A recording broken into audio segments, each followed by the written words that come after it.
사랑하고 존경하는 대한국민 여러분, 주호영 국회 부의장과 선배 동료 의원 여러분, 최상목 부총리를 비롯한 우리 국무위원 여러분, 우리나라에서 해가 가장 먼저 뜨는 간절곶이 위치한 울산 울주군 출신 서범수 의원입니다. 현재 우리나라 국민이라면 누구나 체감하고 계시다시피 국내외 상황이 매우 어렵습니다. 벽척간도에 서 있습니다. 이를 극복하기 위해 한덕수 권한 대행을 비롯 모든 공직자들께서 고군분투하고 있지만 리더십의 공백으로 인한 한계에 부딪히고 또한 이를 주도적으로 해결하고 서포트해야 할 정치는 정작 정쟁에만 몰두하고 있는 안타까운 현실이 진행되고 있습니다.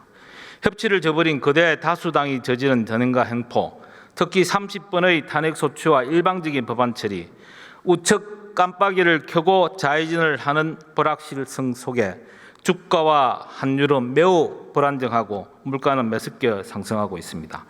일상이어야 할 보통의 하루가 가장 어려운 현실이 되었습니다. 평화로운 보통의 하루가 이제는 워너비가 되었습니다. 정치인의 한 사람으로 국민 앞에 죄송하다는 말씀과 함께 입법부와 사법부에 대한 불신이 깊은 상황에서 그나마 국민들께서 의지하고 쳐다보는 것이 행정부입니다.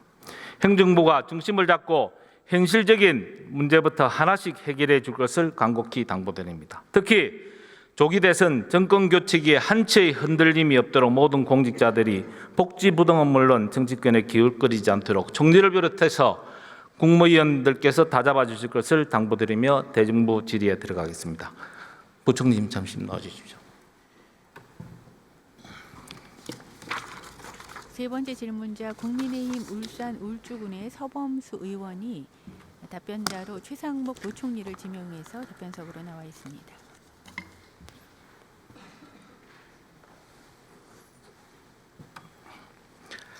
고생 많으십니다.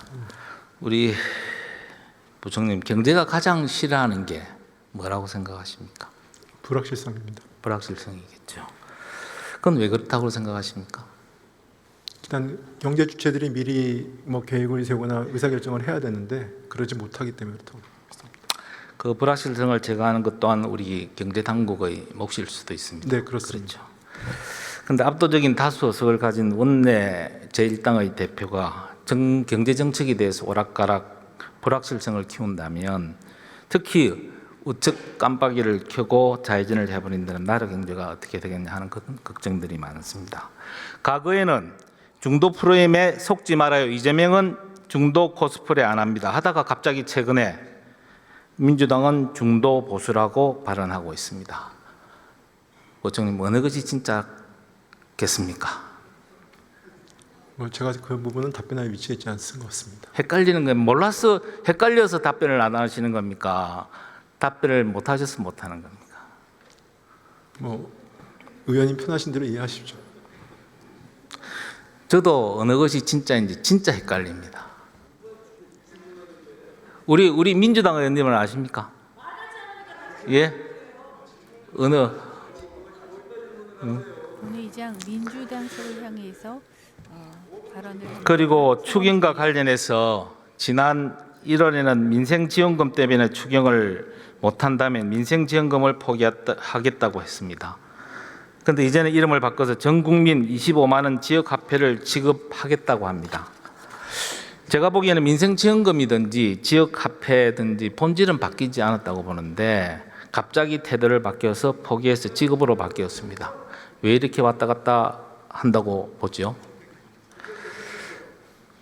제가 잘 모르겠습니다. 전국민 25만 원 지역화폐 지급에 대한 재정당국 입장은 무엇입니까? 제가 여러 차례 말씀을 드렸는데 그러니까 일시적인 어떤 그런 현금 지급의 경제적인 효과에 대해서 많은 의문들을 가지고 있습니다. 최근 일본의 경우 여론조사에서 전국민 1인당 최대 10만 원 현금 지원 방안과 관련해서 찬성이 37.5%, 반대가 55.3%로 나타난 걸 언론에서 봤습니다. 그런데 반대 55.3%의 주요 이유가 선거 목적의 퍼주기로밖에 느껴지지 않는다. 그리고 현금 지원보다는 감세가 낫다. 이런 이유인 것 같습니다. 일본의 언론을 보면. 그래서 우리도 참고할 만 내용이 아니냐 생각을 합니다. 그리고 주 52시간제와 반도체 특별법 관련해서도 마찬가지입니다. 지난 2월 정책 토론회에서는 고소득 반도체 종사자에 한해서 주 52시간 해외 예배 적용에 공감한다고 말씀을 하셨는데, 정작 지금 반도체 특별법에서는 해당 내용을 제외하고 논의하고 있는 걸로 알고 계시죠? 네. 그래서 지금 정부에서 제1야당 대표의 주 52시간 해외 예배 적용에 대해서 어떻게 받아들이고 있습니까? 어떤 생각을 하고 있습니까? 우리 기재부의 입장은 무엇입니까? 그래서 지금 어떻게 말하면 선거와 관련된 사항이기 때문에 제가 어떤 특정 후보에 대한 얘기를 드리기는 어렵습니다. 다만 그 전에 저희가 52시간 관련돼서 반도체 특별법과 관련돼서 입장을 말씀드린 게 있기 때문에 그 입장을 말씀드립니다. 지금 저희가 그 부분들이 어떻게 말하면은 초과 근무를 함으로 인해 가지고 근로자들 건강권을 침해해서 저희가 돈을 벌고 성장을 하겠다는 취지는 분명히 아닙니다. 아니고 단지 반도체라는 것이 어떻게 말하면 국가의 전략 자산이고, 그다음 각 나라에서 경쟁을 하고 있기 때문에 그 비슷한 요건에서 저희가 R&D 인력이라든지 이런 부분들에 대해서는 우리가 여러 가지 장치를 놓고 근로자의 어떤 건강권이나 그다음 선택권이라는 여러 가지 장치를 놓고 저희가 허용을 하자라는 것의 의견이었습니다. 네. 한 가지만 더 말씀드리겠습니다. 오래전 이야기이긴 합니다만, 차기 대통령은 재벌 체제 해체의 정치 생명을 걸어야 한다고 했다가 올 2월 재벌 기업인 현대자동차를 방문한 자리에서는 기업의 성장이 경제 성장의 전부라고 또 이야기를 합니다. 과연 기업에 대한 시각이 이렇게 달라질 수 있느냐? 누구 말대로 그때 달라요인 것 같습니다. 물론 경제에 대한 시각과 정책이 정상적으로 바뀌는 것은 환영할 만한 일입니다만, 선거를 앞두고 단순히 표를 얻기 위해서 정략적으로 입장을 바꾸고 또 바꾸고, 경우에 따라서는 전략적 모함을 통해서 아예 예측 불가능한 것은 우리 부총님이 아까 말씀드린 불확실성을 제고시키는 것으로서 시장이 가장 싫어한다라고 생각을 합니다. 비록 제1당 대표가 오락가락 하더라도 우리 정부는 주어의 흔들림 없이 중심을 잡아주시기를 부탁드리고요. 최근 민주당에서 기재부 해체를 들고 나옵니다. 왜 이렇다고 생각을 하십니까? 글쎄 제가 그 부분에 대해서 언급할 위치에 있지는 않습니다. 다만 기획재정부를 포함해서 저도 공직자로서 여러 가지 신뢰를 받지 못하는 부분이 있는지 저희가 되돌아보게 하는 그런 사안입니다. 네. 그 기재부는 위축되지 마시고 어떤 정권의 기재부가 아닌 우리 대한민국 경제의 최후의 보루라는 사명감을 가지시고 대한민국과 대한민국 국민의 기재부로서 역할을 해주시기를 다시 한번. 네, 명심하겠습니다. 다음은 산불 피해 대책 관련해서 잠시 질문하겠습니다. 이번 산불은 유례가 없는 큰 규모였죠. 네. 이 산불의 가장 큰 원인이라든지 대형 산불이 나는 원인이 뭐라고 생각을 하십니까? 인재입니다.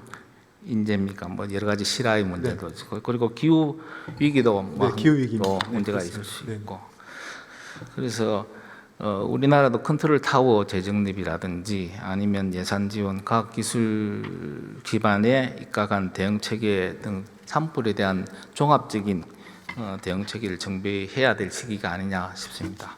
먼저 예산과 관련한 부분입니다만, 오늘 12조 추경을 발표를 하셨죠. 네, 그렇습니다. 간단하게나마 좀 설명을 좀 해주시죠.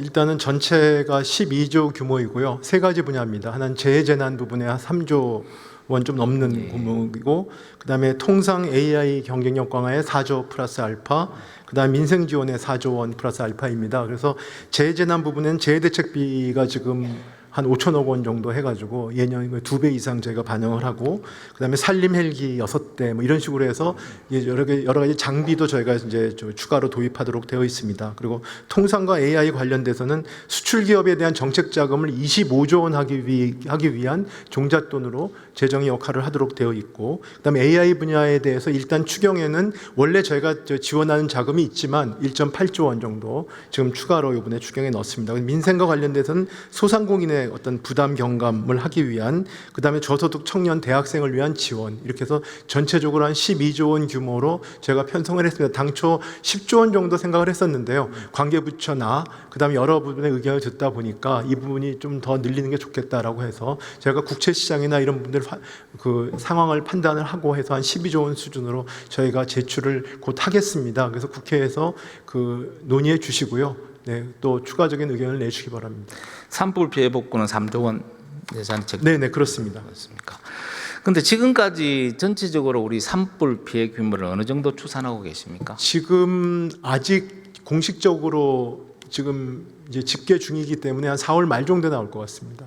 4월 말에. 그래도 러프하기라도. 네, 러프하게 저희 내부적으로는 알고 있는데 지금 제가 아직 협의 중이라서요. 그래서 추경할 때는 그런 부분도 저희가 안에 그 숫자는 그걸 감안해서 저희가 감안을 해서 반영을 했습니다. 만약에 추경이 없이 25년 예산, 본 예산 중에 피해 복구 예산으로 사용할 수 있는 금액은 어느 정도 됩니까? 지금 제가 원래 이제 목적 예비비가 1.6조가 들어 있고요. 네.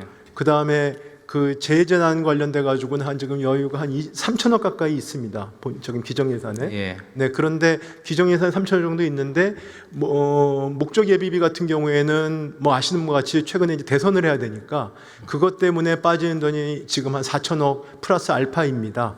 그 다음에 저희가 고교 무상. 뭐 고교 무상이 아니더라도요. 네. 아니더라도 의무 지출을 해가지고 지금 저희가 여러 가지 뭐 아동 수당이나 뭐 이런 부분들을 감안을 붙여서 받아 보니까 그게 한 9천억이 넘습니다.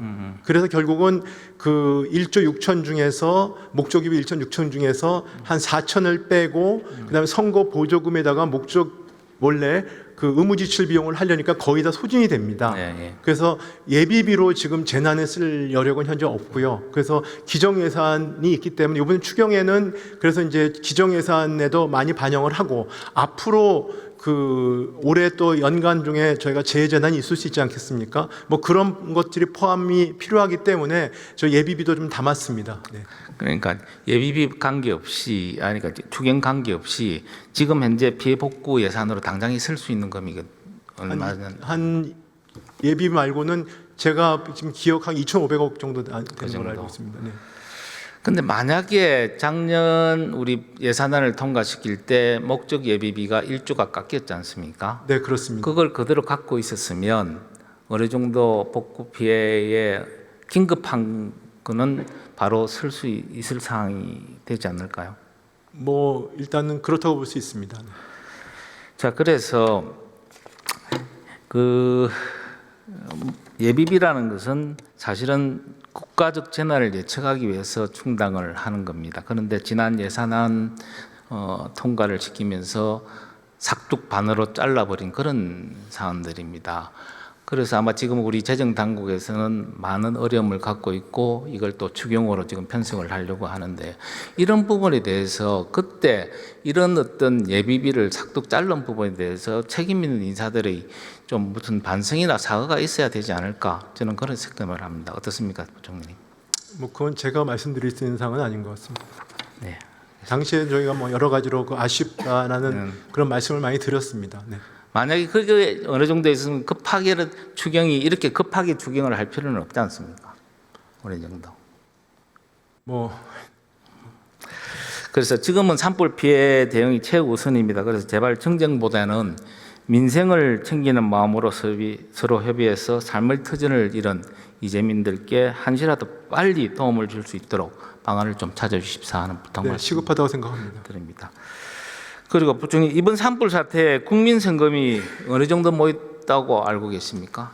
제가 1,000억 정도, 1,328억 좀 정도. 넘는 걸로 알고 역대 어느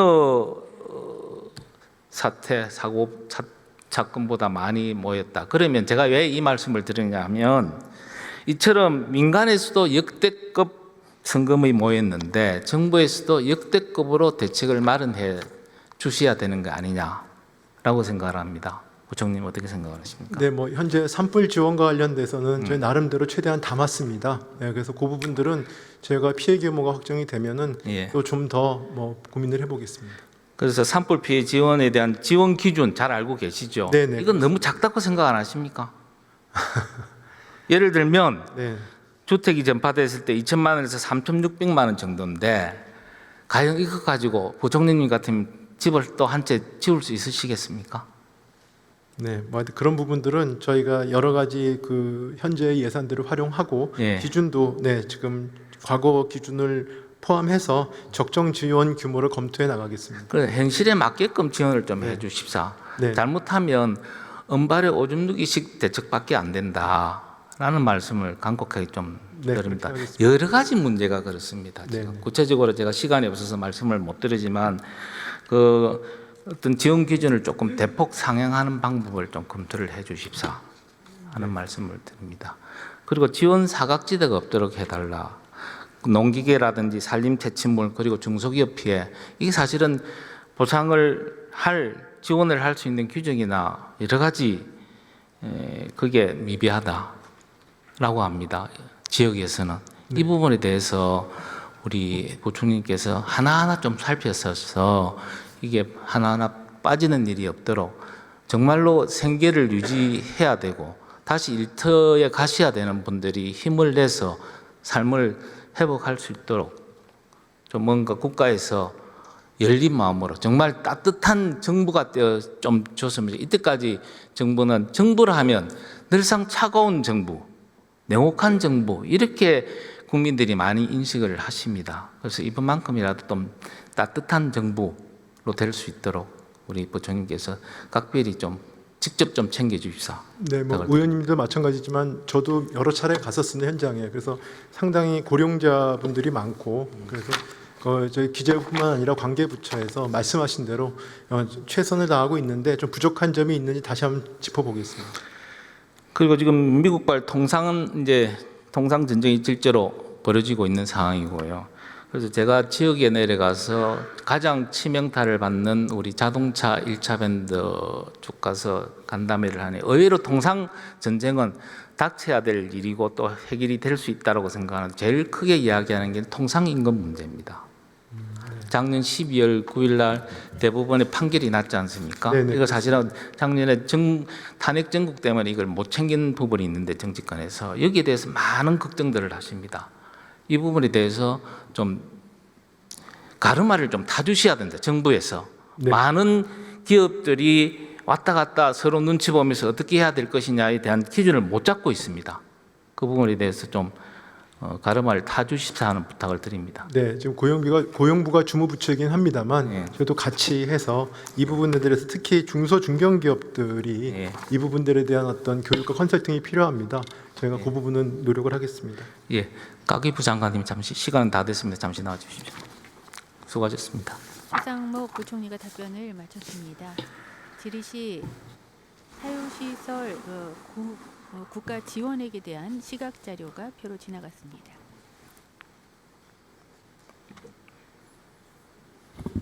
미국 에너지부에서 민감 국가 및 지정 국가로 우리가 지정이 됐죠. 네, 그렇게 이제 내일 발표되는 걸로 알고 있습니다. 답변석에는 과학기술정보 미국 시의원으로 4월 15일. 네.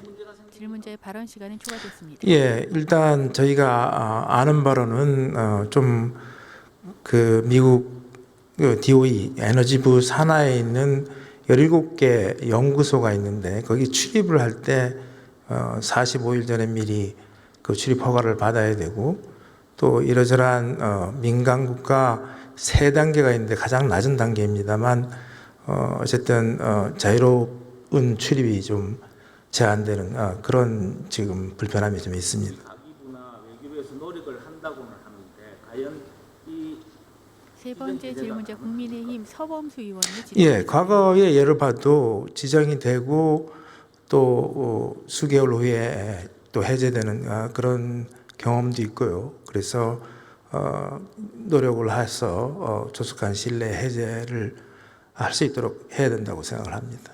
이런 사항들을 우리가 잘 몰랐던 부분 중에 하나가 아마 우리 미 대사관에 있는 주재관들 발언 시간이 지났지만 계속해서 질문을 이어가고 있고 답변석에는 유상임 장관이 들어서 있습니다. 그런 이야기가 있거든요.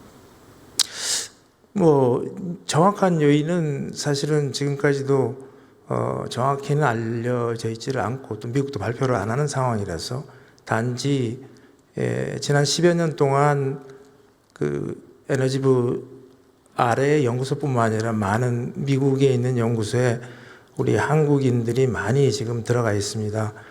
지금 파악하는 바로는 한 2,000명 이상의 고급 두뇌들이 있는데 이렇게 많이 늘어나면서 어쨌든 약간 좀 민감한 부분이 있지 않느냐. 특히 이제 연구 보안 차원에서 그런 차원에서 우리나라도 좀 더 강화하고 또 미국의 그런 파트가 그런 부분이 조금 불편함을 줬다면 완화하면 많은 도움이 되지 않을까 저는 이렇게 생각하고 있습니다. 장기적으로 오래 가면 여러 가지 한미 관계 과학기술에 부정적인 영향을 미칠 수 있으니까 경제에 관한 대정부 질문 중입니다. 세 번째 질문자 서범수 의원. 네, 관계부처와 협력하면서 조속히 해제되도록 노력하겠습니다. 이제 모든 질의를 마쳤습니다. 서범수 의원이 발언대를 중앙을 향해서 돌리고 있습니다.